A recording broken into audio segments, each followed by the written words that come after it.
Ooh, I'm finna make a lot of y'all mad with this one. This video's been a long time coming. I mean, over 200 years, a long time coming. Back in the day, I mean, like, when slavery was legal back in the day. George Washington had just completed his 2 terms as being president, the first president of the United States. He addressed a lot of things, but, one thing I want to talk about in this video is how he felt about political parties. I could tell you about it, but, I'd rather just show you. Thank you guys for coming to my final speech as your president. I really appreciate you guys. It's been a great 8 years, other than the slavery and the, mistreatment of Native Americans, but that's neither here nor there. I just want to say, let's keep this cohesion together. Let's stay united in the United States of America and not like political parties. Is that cool? Is that cool with everybody? Nah. And thus, bipartisan was born, and now we're just spiraled down to this hellhole that we're currently in right now. Getting the nomination from a political party just feels like, who can jerk off the higher offs the best, or who can just stay in line the best. Which has trickled down to every election cycle that we've had so far. Not even, people voting for who they like the best, but who they hate the less. So throwback to 2016, the last election that we had, after having the first black president of the United States, we are now left with a grown Oompa Loompa and that one English AP teacher that nobody liked. For transparency's sake, I don't mess with Mr. Orange, for reasons that we'll get into later. And, the election goes down and, well, we're here right now. So now I've spent the majority of my college career under the dictatorship of a breathing Cheeto, somebody who does not care about anybody but himself. If anyone challenged him, open the head! If the person he appointed after that challenged him, how dare you!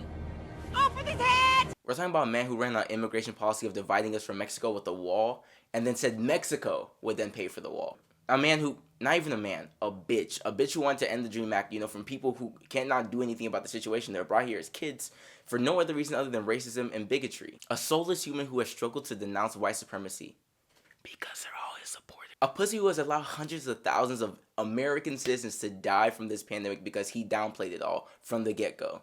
A person who is still not taking it seriously to this day and wanting kids to just run back to school in the middle of a current spike. And now on to supporters and, the wider umbrella of a lot of Republicans. Now, I don't think conservative ideology is necessarily harmful when used correctly.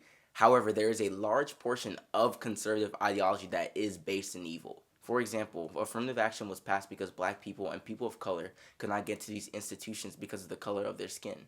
Affirmative action was simply a way to get, not even looking at skin color, American citizens the same opportunity that other American citizens were getting, with the same resume, if not better sometimes. And then we started hearing affirmative action being attached to reverse racism. Look, calling affirmative action reverse racism is like, finding a woman who takes accountability. It doesn't exist. When we look at the people who don't want to wear masks in a pandemic, we know what side of the aisle they're on. And unfortunately, their leader with his little fingerprints, going everywhere is enabling it. I mean, how stupid could you be to say that a mask is impeding on your right of choice? Oh, I am so sorry. Honestly, masks are only here to benefit you and... What the hell are you laughing about? You think you're safe?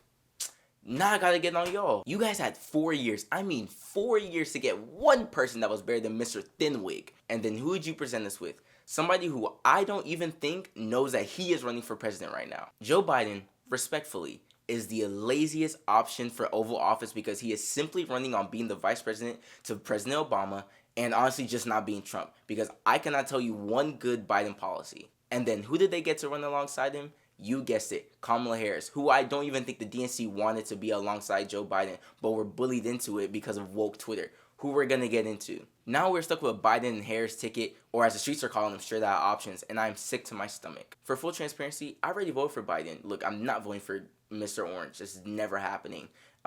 Look, Biden's not my first choice, but it's what I'm stuck with. And I'm just so disappointed. Not only the DNC, but every left-leaning American citizen. For decades, the Democratic Party has woven this flag of being ultra-progressive and, having the minorities' best interests when they honestly do the bare minimum to show it. Not enough policies are being passed. Not enough systematic structures that need to be broken have been broken down. They know they have the black vote in their pocket because Joe Biden was so confident and said, if you do not vote for him, you are not black. Do one even legalize marijuana, that's been plaguing minority communities for ages. And look, I don't even smoke, but I even know that we need to get with the times. The DNC loves to act like it's going to push the agenda in favor of the overlooked, when we all know they're just right moderates who are honestly just selling dreams to the less fortunate. And you woke pansies that are trying to cancel the next person, look, get a job, get a hobby, go get some fresh air. Nobody likes you. You think just because you have a Bernie or Elizabeth Warren bumper sticker on the back of your car that you're just so much better than everybody else? While you're in your house on social media causing up a ruckus, you're probably doing the same amount of work as a party that you hold so dearly. Nothing. Look, I'm not saying that you need to align politically with the next person.